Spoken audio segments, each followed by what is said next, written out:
Hello दोस्तों, मैं रजनीश, आप सभी के आर के हिंदी एजुकेशन चैनल में हार्दिक स्वागत करते हैं। दोस्तों इसी के साथ दोस्तों वेरी वेरी गुड मॉर्निंग। ठीक ना मेरे दोस्तों, आज जो है दोस्तों मैं हम क्या पढ़ेंगे, हम लोग बताइए जल्दी से। आज जो है आप लोग क्यों बताएंगे, हम लोग बताएंगे। आज जो हम लोग क्या पढ़ रहे हैं मेरे दोस्तों, आज जो हम लोग क्या पढ़ रहे हैं, तो आप लोग को पता है कि आज जो है कि क्या चल रहा है इस समय, संविधान। आज संविधान पढ़ेंगे, संविधान। और संविधान में हम लोग कहाँ तक पढ़ लिए थे मेरे दोस्तों, आपको पता है कि संविधान में हम लोग जो है कि क्या पढ़ रहे थे, अनुसूचियाँ। क्या पढ़ रहे थे, अनुसूचियाँ पढ़ रहे थे, ठीक ना। तो अनुसूचियाँ में हम लोग पार्ट 6 क्लास हो चुकी है सिर्फ और सिर्फ अनुसूचियाँ में। चाहते तो पता है सिर्फ अनुसूचियाँ कितने मिनट का है, मात्र 4 मिनट का है। अनुसूचियाँ मानो चाहे मत मानो मेरे दोस्त, या 2 या 3 मिनट में भी ख़त्म किया जा सकता है। 2 या 3 मिनट में भी अनुसूचियाँ ख़त्म किया जा सकता है। अधिकतर थोड़ा सा टाइम लेंगे तो 5 मिनट में अच्छे से सब ख़त्म किया जा सकता है। लेकिन 6 घंटे पूरा लगा है। 6 घंटे नहीं बोलेंगे, जो कि जो ज़्यादा बड़ा वीडियो नहीं है, कोई 15 मिनट का, कोई 17 मिनट का, ऐसे ऐसे है। मान लीजिए कि 4-5 घंटे में सिर्फ और सिर्फ टाइम कौन से लिए अनुसूची पता है, अनुसूची 9। 3 क्लास इसी पर हो चुका है अनुसूची 9 में। अब कोई क्या करेगा कि अनुसूची 9 जो है कि भूमि से संबंधित है, चाहे इस तरह करके बता देगा। मेरे दोस्त जो है कि ऐसे क्वेश्चन अब नहीं पूछते, ठीक ना। डायरेक्ट पूछता है, केस पूछता है कि बताइए ये वाला केस किससे संबंधित है। मौलिक अधिकार से संबंधित है, मौलिक अधिकार से संबंधित है, मूल कर्तव्य से संबंधित है, राज्य की नीति से संबंधित है, या पूछ देगा कि आप बताइए कि और चौथा ऑप्शन दे देगा क्या, किस अनुसूची से संबंधित है। तो जैसे में यही बोल देगा क्या गोलकनाथ बनाम पंजाब राज्य, ये किससे संबंधित है, आप किसको बताएंगे, अनुसूची से संबंधित है। डायरेक्ट अब केस पूछने लगता है मेरे दोस्त, और उसके डीप में जाने लगा है, ठीक ना। इस तरह जो 2 मिनट 5 वाले कैसे होते हैं पता है, यहाँ पे अनुसूची 1 2 3 4 8 12 तक लिख दी। यहाँ पे क्या होता है, राज्य के वेतन, ये सब पूरा काम खत्म। बस 2 मिनट में समझा दिए, काम खत्म। सब लोग अक्सर यही करते हैं। लेकिन मेरे दोस्त आपको पता है कि आप लोग को खुद पता चल रहा होगा यदि पढ़ रहे हैं तो, कि कितना बढ़िया से बताया जा रहा है, और मतलब कि आप भूलेंगे ही नहीं। और इसका मतलब ये नहीं कि अनुसूचियाँ पढ़ रहे हैं, इसमें कितना क्वेश्चन, सैकड़ों क्वेश्चन तैयार होते रहे हैं। सैकड़ों क्वेश्चन से ऊपर ही जितना अनुसूची में, अनुसूची की हट कर उससे सैकड़ों क्वेश्चन आपका तैयार हो रहे हैं। इससे ये पता चलता है कि आगे आने वाला क्लास आपको बहुत ही अच्छी समझ में आएगा, ठीक है मेरे दोस्तों। तो यहाँ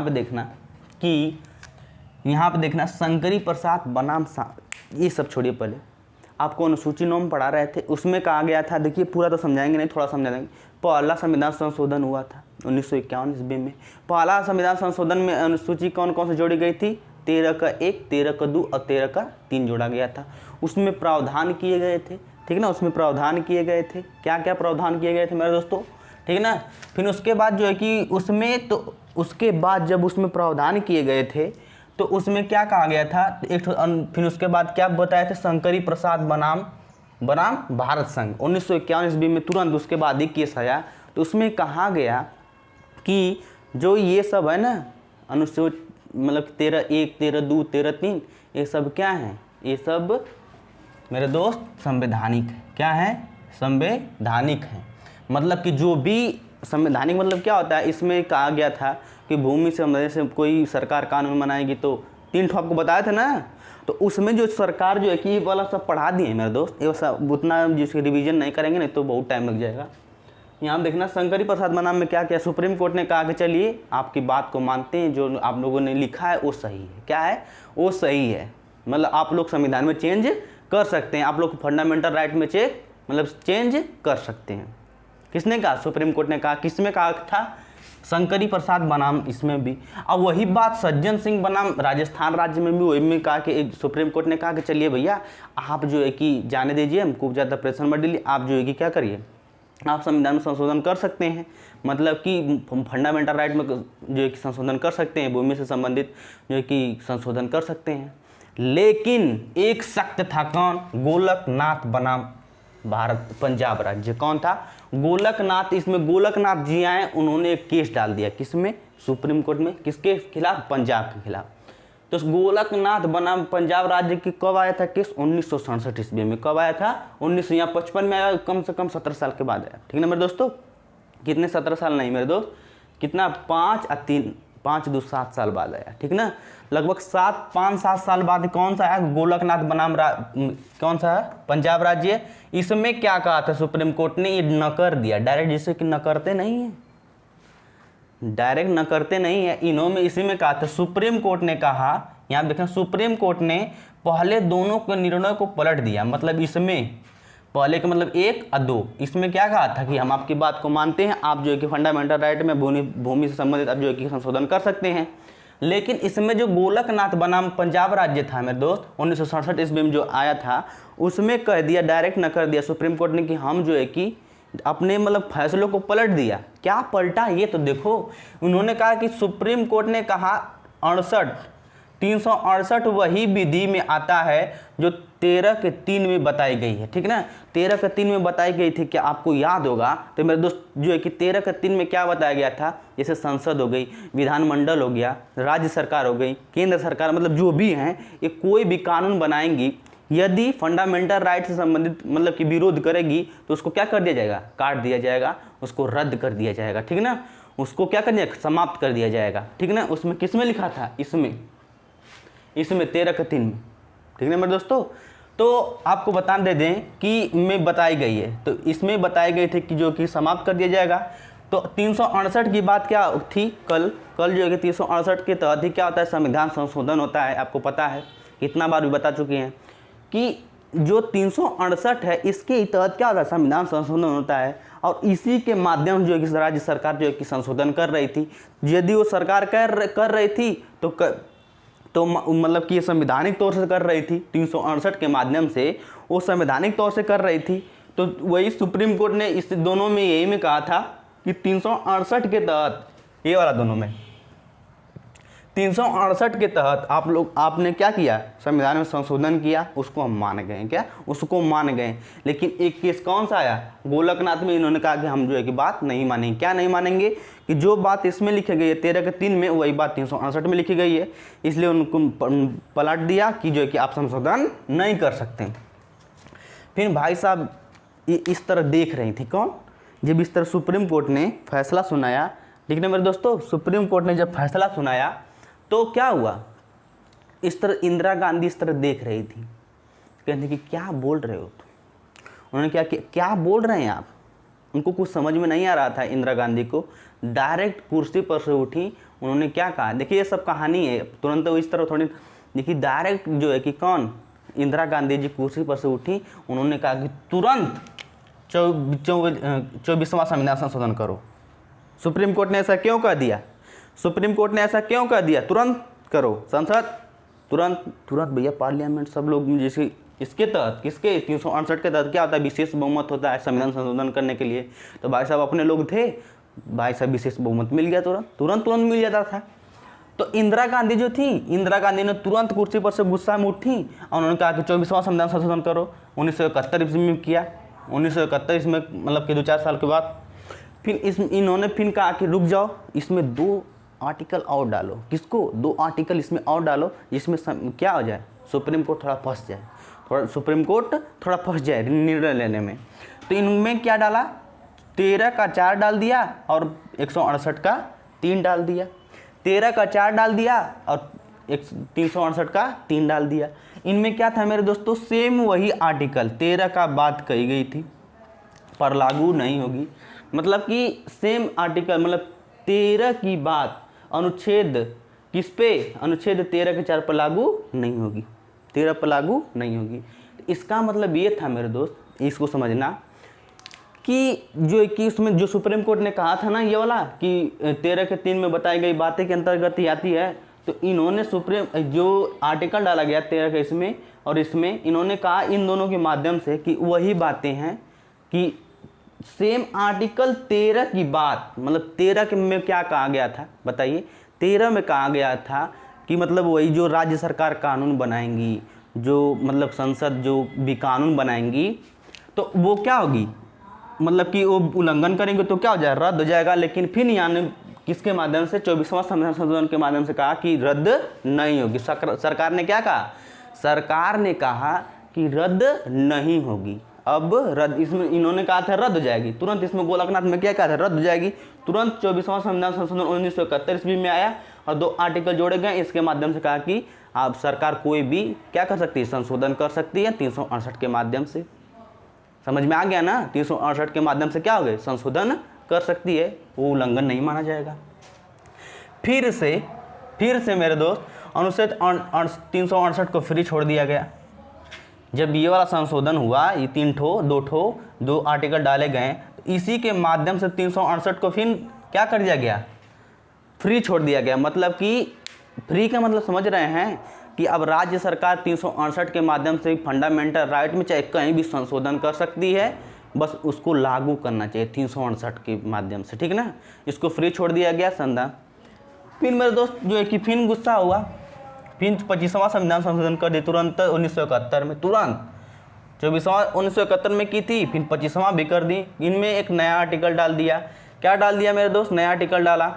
उन्होंने कहा यदि सरकार भूमि सुधार, देखना, यदि सरकार, नया चीज़ इसमें बताया गया कि यदि किसके माध्यम से, इसी को 25वां संविधान संशोधन के माध्यम से इसमें कहा गया कि यदि सरकार भूमि सुधार से कोई कानून लागू करना चाहे तो उसका भी फंडामेंटल राइट के आधार पर उल्लंघन नहीं हो सकता। मतलब ये समझना मेरे दोस्त, इसका मतलब क्या है कि जो कि कहा कि यदि सरकार भूमि सुधार से संबंधित, किससे संबंधित, भूमि सुधार से संबंधित कोई कानून बनाना चाहे तो फंडामेंटल राइट के आधार पर उसे जो है कि उल्लंघन नहीं माना जाएगा कि फंडामेंटल राइट का विरोध कर रहा है।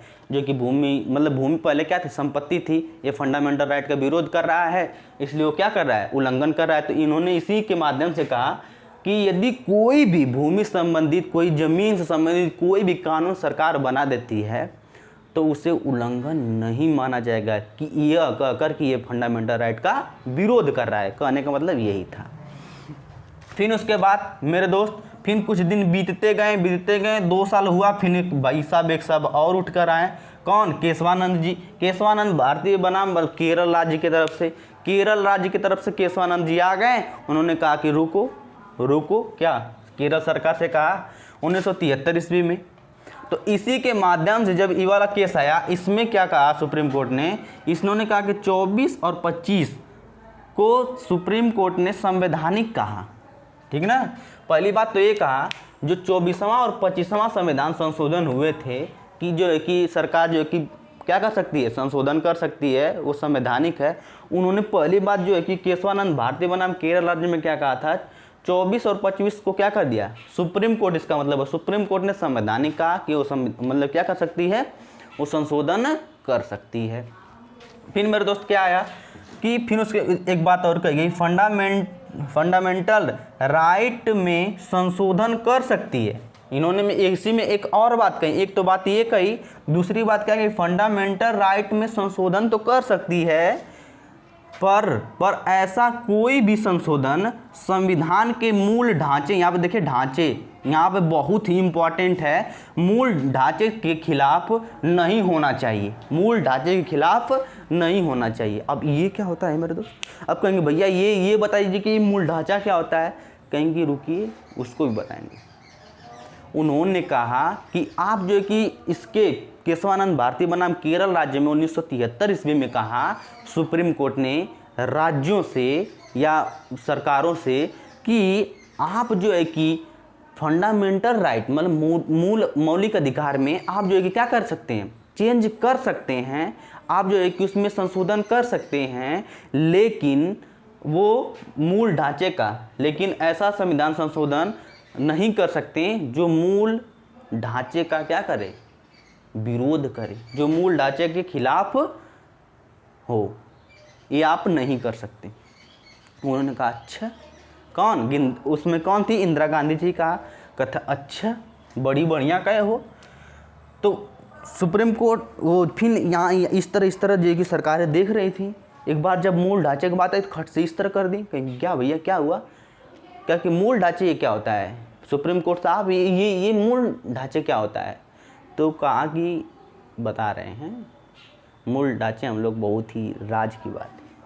उन्होंने कहा कि मूल ढांचे का मतलब क्या होता है। सुप्रीम कोर्ट ने कहा कि संविधान का मूल ढांचा क्या होगा ये सिर्फ हमको पता है, मतलब पता है ना, आप समझ रहे हैं ना।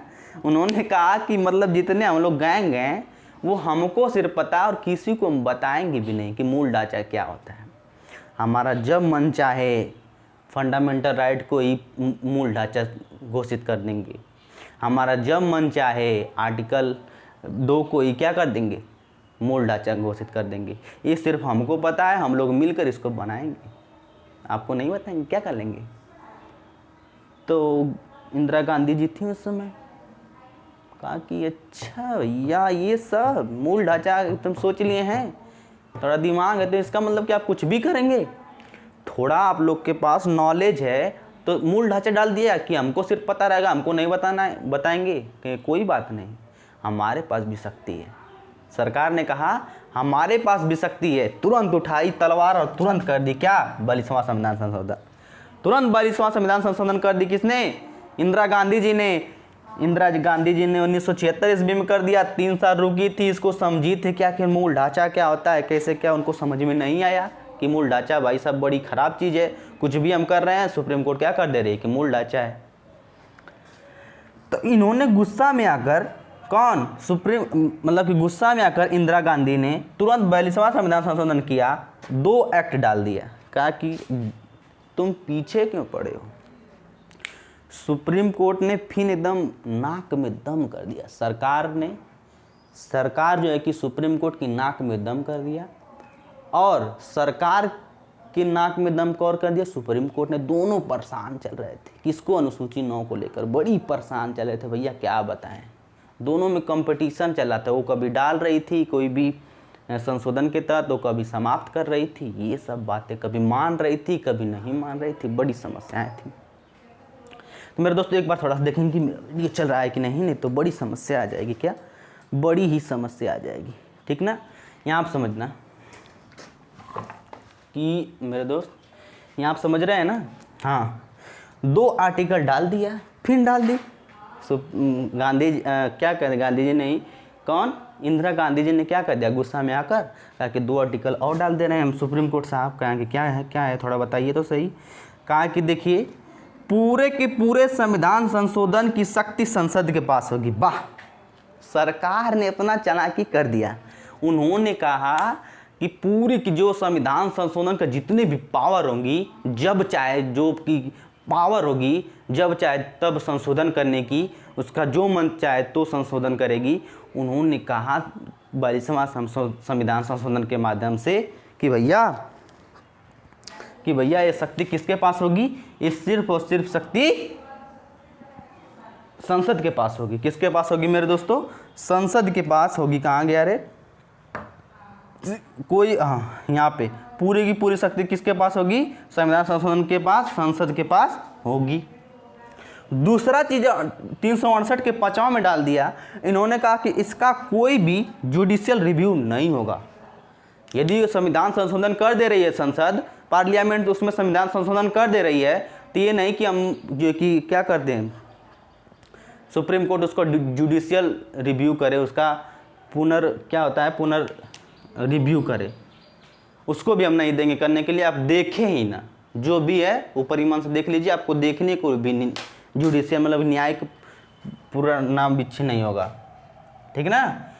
तो मेरे दोस्त जुडिशियल रिव्यू भी नहीं होगा। फिर उसके बाद एक केस और उठ कर आया, एक केस और उठ के आया मेरे दोस्त।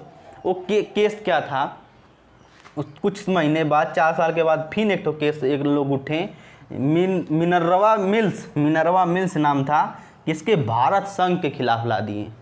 उन्होंने कहा कि मेरे दोस्त, उन्होंने क्या कहा, 1980 ईस्वी में एक केस आया था, इन्होंने 368 को सुप्रीम कोर्ट ने खारिज कर दिया। 368 के 4 को, 368 के 4 मेरे दोस्त कहा क्या ये इसको इसमें जो कहा गया था ना कि संसद के पावर शक्ति होगी, इनको सुप्रीम कोर्ट ने डायरेक्ट ही इस केस में क्या कर दिया, खारिज कर दिया। कहा कि सुप्रीम कोर्ट ने कहा कि संविधान संशोधन पूरे के पूरे संविधान में संशोधन करना यह मूल ढांचे का खिलाफ है। वाह, क्या बात है, क्या बात है।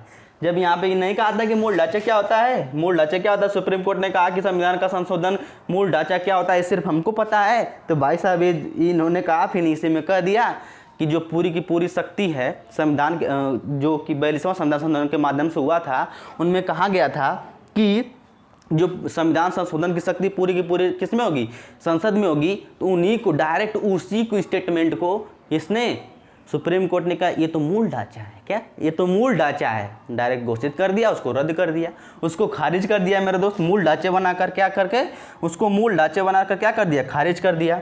कहा कि बड़ी बेशरम हो, उन्होंने कहा कि बड़ी भाई साहब ये तो बड़ी चालाकी कर रही है। फिर कहा कि सुप्रीम कोर्ट ने कहा हम भी जुडिशियल रिव्यू कर सकते हैं।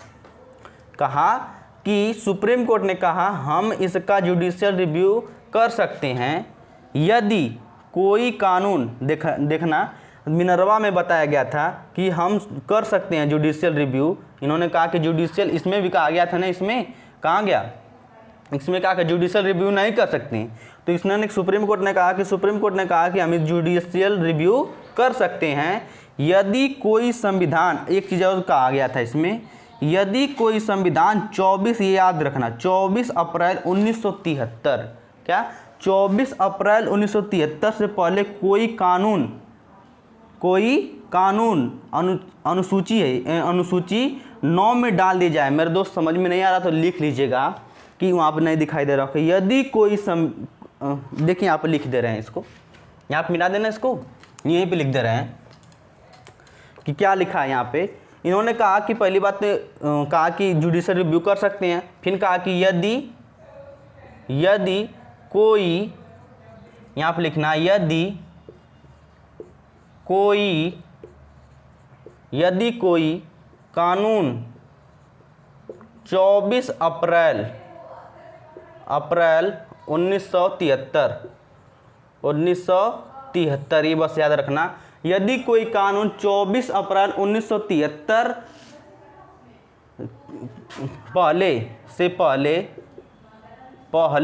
इससे पहले अनुसूची 9 में डाला गया हो तो हम उसका जुडिशियल रिव्यू नहीं करेंगे।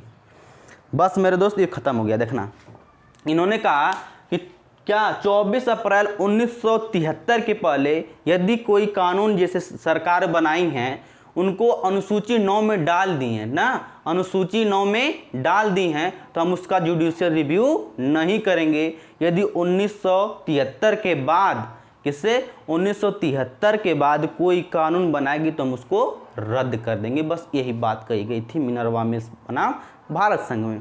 ठीक है मेरे दोस्तों। अब फिर आप लोग जानते हैं कि 1973 से पहले ही क्या कानून भूमि अधिग्रहण नियम जो है कि बन गया था, ठीक ना, भूमि सुधार अधिनियम, उसमें जो है कि अनुसूची 9 में जो सरकार डाल दी थी 1973 के पहले ही, तो भाई साहब वो मान्य हो गया। और जो है कि वही चीज़ मान्य हो गई जो सरकार कह रही थी। 1973 में जो कानून बनाया गया था, जो अनुसूची 9 में डाल दी गई थी, भूमि सुधार अधिनियम, भूमि सुधार मतलब कि जो कि बड़े बड़े क्या थे, जमींदार थे, उनकी ज़मीन जो है कि छीन ली गई, जो कि ज़्यादा थी, वो सब बातें चलती रही मेरे दोस्त। और यहीं पे जो है कि अनुसूची 9 समाप्त होती है। ठीक है मेरे दोस्तों, यहीं पे अनुसूची 9 समाप्त होती है। यदि आप लोग को नहीं समझ में आया तो कमेंट में करके बताइए कि मेरे दोस्त कहाँ नहीं समझ में आया, उसको दोबारा बताएंगे। क्या करेंगे, दोबारा बताएंगे। और मेरे दोस्त इसी के साथ मेरे चैनल को क्या करिए, लाइक, सब्सक्राइब, और यदि आप लोग को अच्छा लग रहा हो तो लाइक, सब्सक्राइब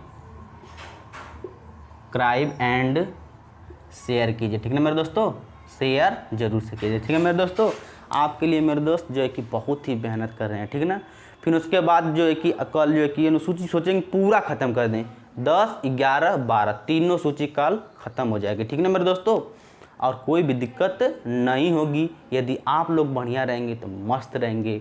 और जो है कि किसी से भी जाकर टक्कर ले लीजिए जो कि पीसीएस लेवल का तैयारी करता है ना, उससे भी इसको पता नहीं होगा इतना सब। नहीं तो नहीं विश्वास से पूछ लीजिए, नहीं होगा जो होगा। जो ऊपरी मन से तैयारी करता है ना, उसको कुछ नहीं पता होगा। यदि आप लोग जो कि बढ़िया से तैयारी कर ले रहे हैं तो भाई साहब यूपीएसआई, यूपी पीसीएस तक ये सब चल रहा है। कोई भी आपका टक्कर नहीं ले पाएगा, पूरा पूरा करके आएगा क्वेश्चन, ठीक ना। बस आपको प्रैक्टिस करना है, मौज तो करते ही रहना है, ठीक ना मेरे दोस्तों। मौज कभी मत भूलिएगा, हमेशा हमेशा मौज करते रहिएगा, ठीक ना। तो मेरे दोस्त मस्त लाजवाब मस्त रहिए, पहली बात तो खुश रहिए और खुशी कर होके पढ़ते रहिए। कभी टेंशन वगैरह कुछ नहीं होता, क्या टेंशन वगैरह कुछ भी नहीं होता। आप मस्त रहिए, ठीक ना। इसी के साथ दोस्तों चाहेंगे लाइक सब्सक्राइब भूलिएगा मत, ठीक ना मेरे दोस्तों। ठीक, चाहेंगे विदा। जय हिंद जय भारत। आर के हिंद एजुकेशन।